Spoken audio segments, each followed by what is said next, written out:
Hi friends, this video shows how to turn off sound of notifications. Go to settings, then select notifications. Then from top right corner select settings. Here we can see allow sound.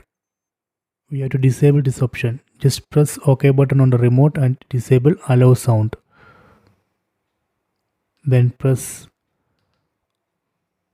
select OK.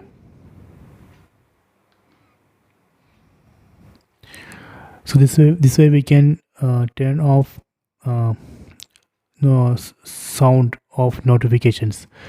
Here we can see all the notifications. If you want to delete all these notifications, we can use this delete all.